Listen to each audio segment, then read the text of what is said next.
Narcissistic Personality Disorder, aka NPD. Kayaknya belakangan ini banyak banget ya orang yang ngomongin tentang NPD. Entah itu cuma bercandaan, atau benar-benar merasakan ada sifat yang menunjukkan NPD pada diri orang lain, atau bahkan diri sendiri. Nah, tapi yang perlu kita ketahui, narsisme dan NPD itu beda loh.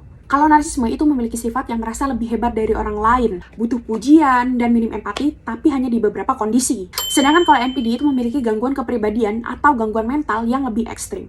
Dari buku Diagnostic and Statistical of Mental Disorder, ada 7 kriteria orang NPD. Yang pertama ada grandiosity atau merasa paling powerful di setiap kondisi. Yang kedua selalu butuh pengaguman dari orang lain. Yang ketiga nggak punya empati atau bahkan bisa menginjak hak orang lain demi kepentingan diri sendiri. Yang keempat merasa paling layak atau merasa nggak setara kalau bukan di lingkungan yang spesial.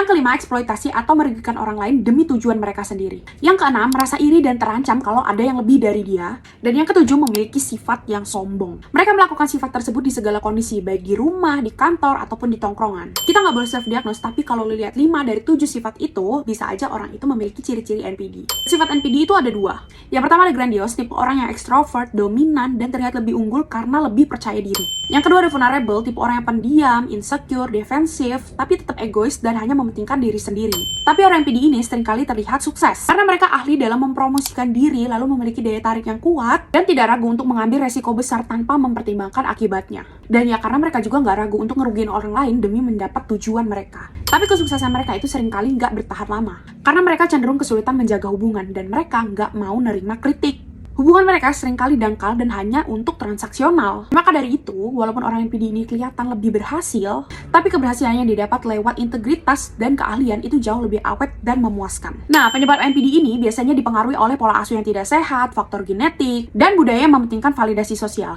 Nah, masalahnya orang NPD ini seringkali nggak sadar kalau ada yang salah sama diri mereka. Dan justru orang sekitarnya yang sering terkena dampak dari sifat NPD mereka. Padahal, kalau mereka sadar, mereka itu butuh bantuan profesional. Karena mereka butuh psikoterapi sebagai jalan utama mereka agar lebih cepat sembuh dan mengubah pola perilaku mereka. Kalau kalian selama ini pernah ketemu orang NPD nggak?